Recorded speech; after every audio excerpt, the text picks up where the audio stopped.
A radical libertarian presidential candidate in Argentina wants to teach the world a lesson: how to beat hyperinflation.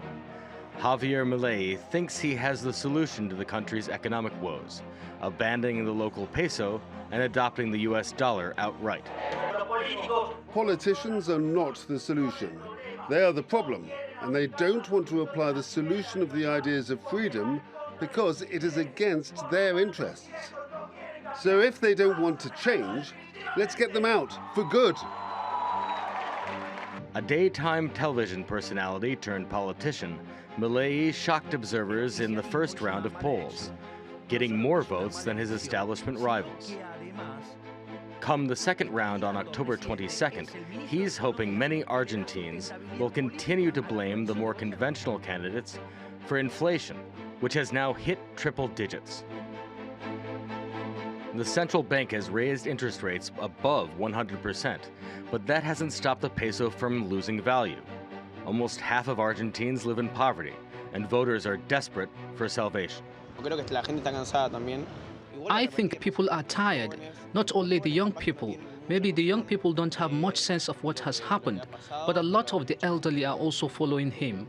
And I think that also shows they are tired and they want a change. Milei wants to abolish the central bank entirely. He also wants to liberalize gun laws, put abortion rights to a referendum, eliminate free public health care, toughen drug laws, and drastically reduce the size of the government in a bid to dig Argentina out of debt. It's on the hook to the International Monetary Fund for tens of billions of dollars, which is getting harder and harder to pay back as the peso slides. This isn't Argentina's first tango with the greenback. In 1991, the government started to peg its currency to the dollar. Mismanagement of the policy contributed to a devastating default in 2001. But full dollarization would be different. The peso would be a thing of the past. One of the plan's architects, Argentine economist Emilio Ocampo, says that concerns about sovereignty are irrelevant when the peso's reign is plunging people into poverty. And he notes that Argentines are already holding billions of dollars outside of the formal financial system, showing how much they demand money that holds value. I would venture to say that a third of voters do not feel a strong attachment to Milei's charisma, who do not even have anything positive to say about him. But they do have a lot of negative things to say about the establishment. In other words, Milei captures the vote of people who aren't voting for him, but against others. Even if he wins the presidency, Milei's party will remain a minority in the legislature. He'll have to govern with a coalition including more traditional right-wing figures. Some of his most drastic plans to cut social spending may prove hard to pass. While dollarization may be the medicine Argentina needs to break a century-long cycle of boom and bust, ridding the country of hyperinflation quickly might not defeat the scourge of poverty nearly as fast. Milei can't teach the world what it already knows. You can still be poor, no matter the color of your money. Wilson Dizard, TRT World.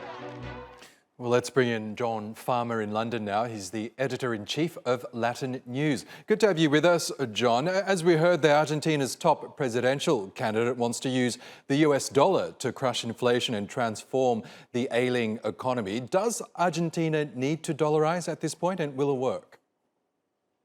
Good afternoon. Dollarizing the Argentine economy might sound appealing, but it's a massively risky strategy. Dollarization can lower inflation, but it's not a panacea, and it does bring its own problems with it. Overspending is still possible. Also, Argentina would have to run a current account surplus. The other issue, of course, is that the strong dollar would make Argentina's exports more expensive and less competitive. And we know just how important agricultural exports are to the economy, for instance.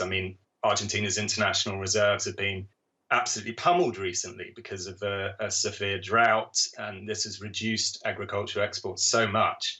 And as a result, foreign exchange has not been flooding in. And also, as you alluded to in the package there, it's to a certain extent, this is an experiment that has been tried in Argentina. The peso was pegged to the dollar in the 1990s, and yes, it did help to bring down inflation, but it ended in this kind of economic, financial, and indeed political meltdown in 2001. Yes, and John, explain to us how Argentina got to this point, because despite many attempts to fix the economy, inflation is still rampant in the country. It's led to a sharp rise in poverty from about a quarter of the population in 2017 to some 40% at the present moment. So what's gone wrong with the economy? Who's to blame, and what needs to be done to fix it? Wow, a string of tough questions. I mean, inflation was already very high when the pandemic struck. So Argentina entered the pandemic in bad shape, and it's just got a whole lot worse.